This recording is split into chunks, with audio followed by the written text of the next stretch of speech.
Hello, everyone, and welcome to 2024. My name is Michael Miscoe with Miscoe Health Law, and this is another installment of ChiroSecure's Growth Without Risk podcast. And today we're going to talk about record requests. I haven't done this topic in a while, and a couple cases over the past few months have come in and suggested that I should probably redo this topic just to make sure everybody's up to speed on how to handle record requests. Make sure that you train your staff and everybody is aware so that when these things occur, you know how to handle them and do it the right way. Because unfortunately, if you handle it wrong, send records when you don't need to, send records you're not supposed to, not only are there HIPAA considerations, but sometimes it's a little difficult to get that horse back in the barn. Anyway, so let's start. You get a letter in the mail or a phone call, and someone is calling to look requesting patient record information. Now, if it's a phone call, you need to be very, very cautious because you have no idea who's on the other end of the phone, really. And any phone call request for records, unless it's your state board or the Department of Justice or something like that, and even then ask them to follow up with a written request. But all requests should be in writing so that you can validate who they're from and where you're supposed to be sending the records to. And your HIPAA privacy and security policies and procedures should address that. So hopefully this is nothing new and nothing but a reminder. But even patients asking for records over the phone, document the call, but ask them to make a written request because it could be somebody posing as the patient. You never know, and you don't want to get into a situation where you're inappropriately disclosing patient record information.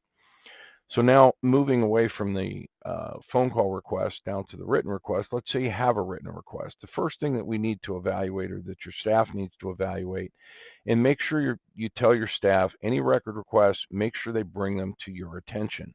Okay? Too many times staff handle record requests thinking it's just something routine, don't tell the doctor, and unfortunately they don't respond appropriately or with sufficient or correct information, and next thing you know, there is a massive refund demand, and then we have to go through the process of supplementing and getting them to change their mind, and it's very difficult. Those things are better handled right away. So let's make sure your staff understands that when record requests come in, that you're alerted so you have the opportunity to evaluate them. And in that analysis, we want to look at a couple of things. One, who is it from? Okay, so if it's from an insurance carrier, next question is, do you participate with them? Because if you do not, we have to look at whether you have any legal duty to respond or not, and how we should respond. The second component is look at the patients and or dates of service that they're requesting records for. Have they been paid for? If those services have been paid for and you're not participating, it's going to change significantly how we respond to that or how you should respond to that. And that is a circumstance where you'd want to engage counsel right away because there are legal defenses that you can raise to get that request and that audit shut down.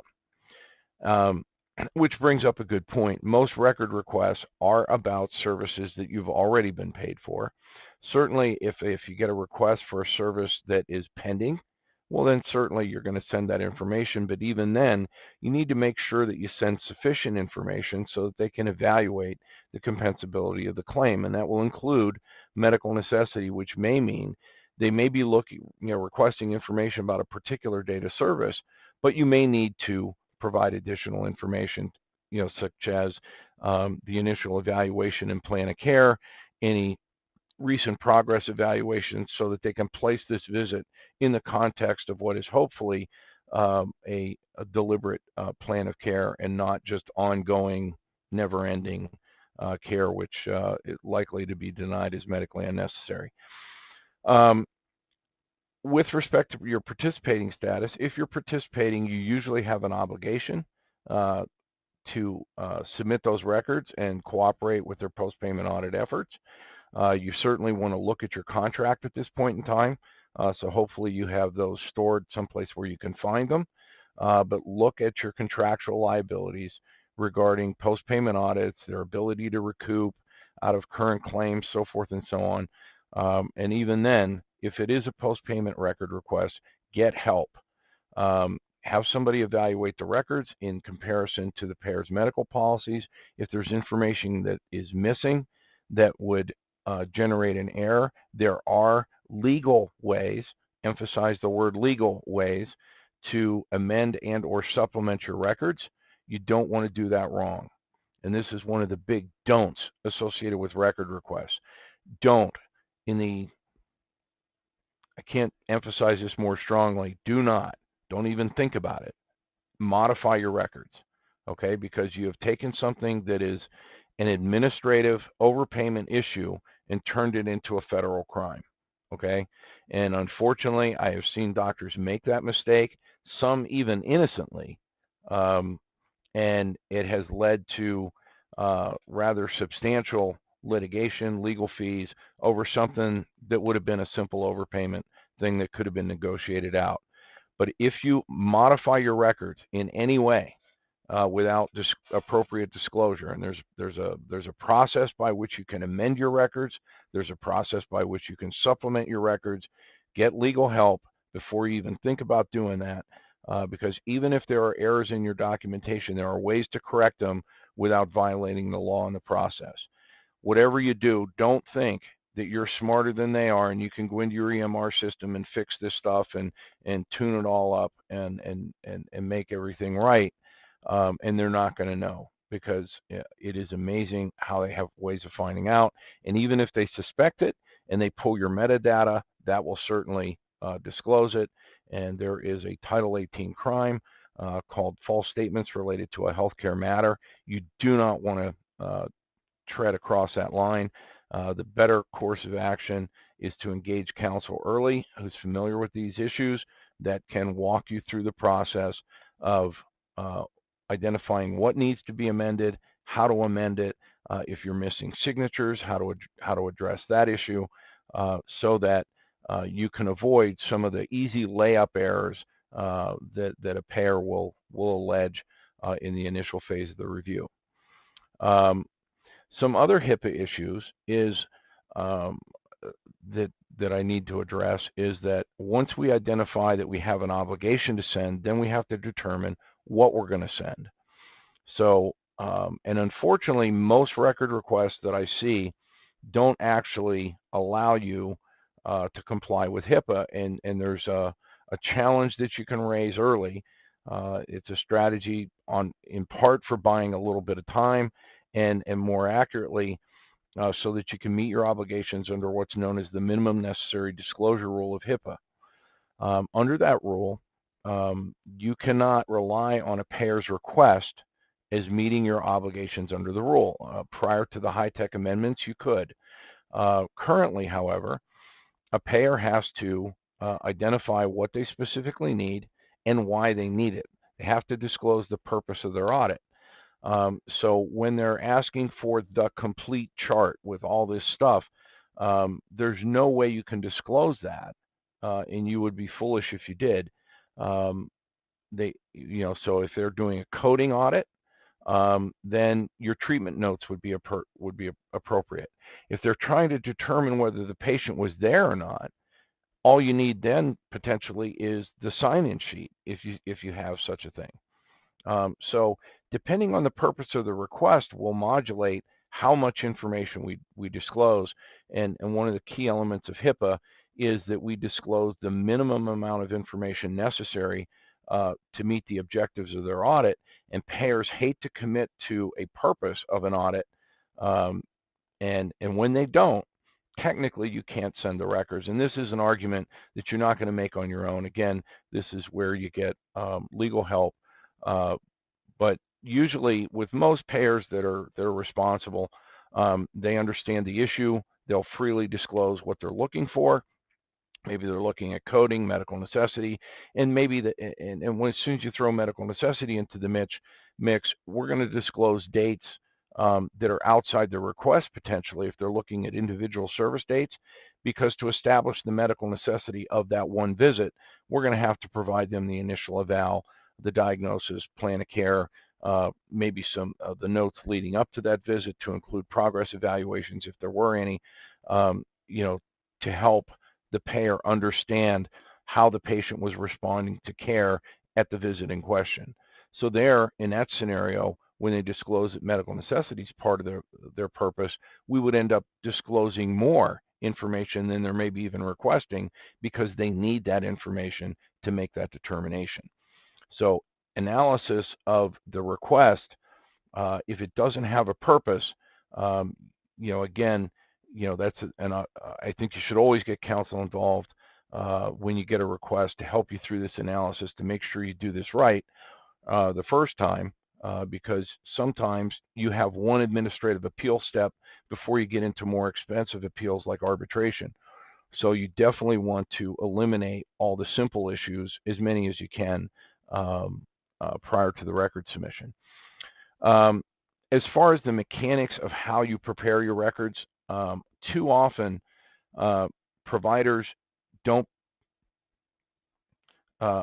provide sufficient oversight of their staff, and they have no idea what was sent in. And so the staff just kind of took care of things, and the doc didn't want to be bothered with it.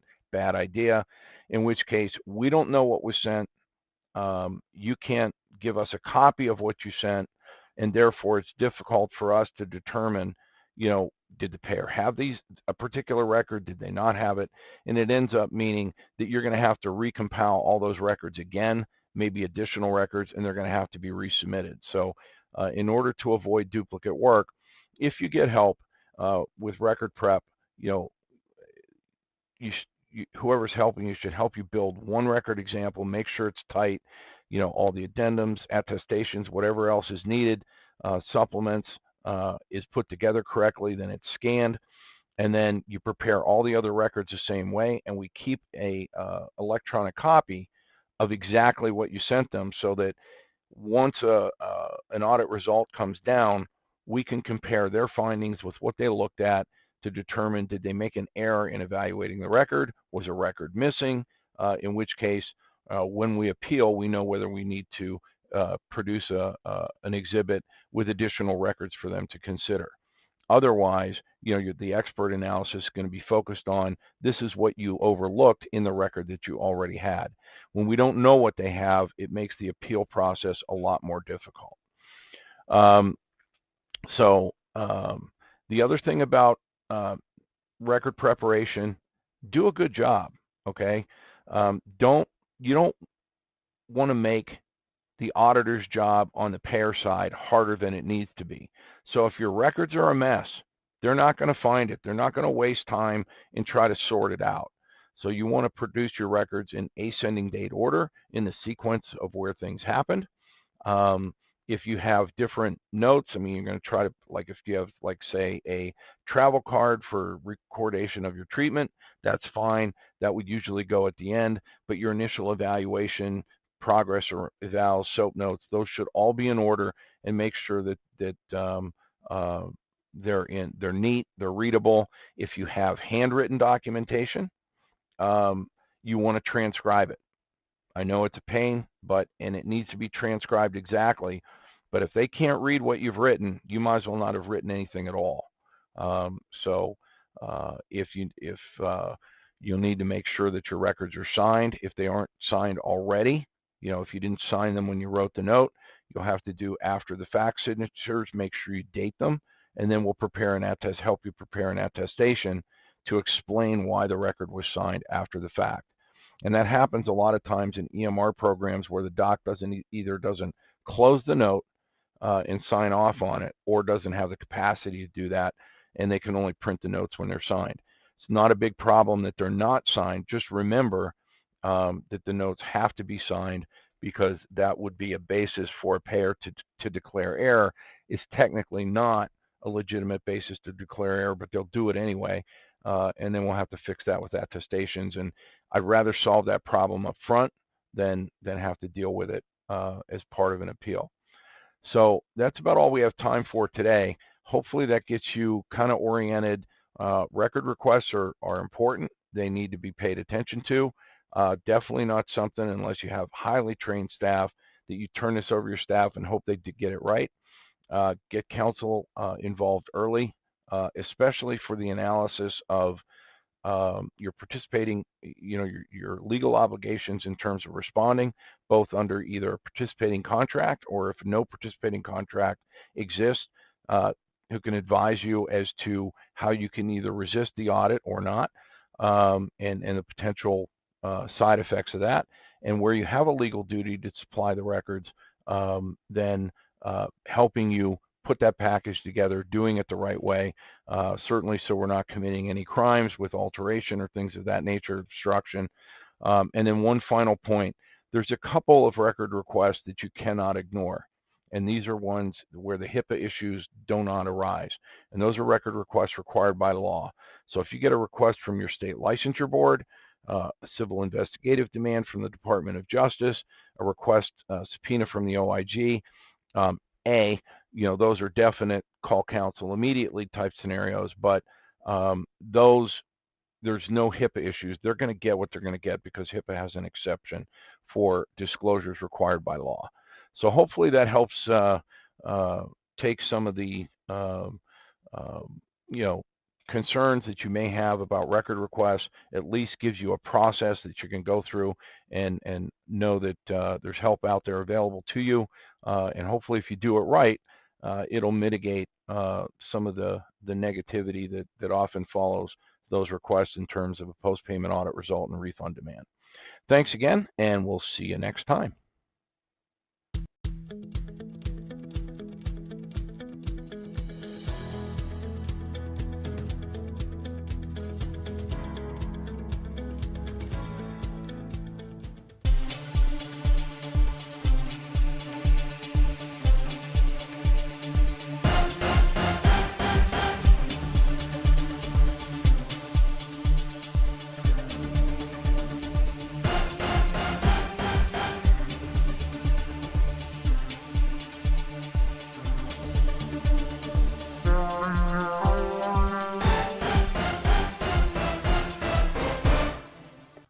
Miscoe Health Loss is Mike.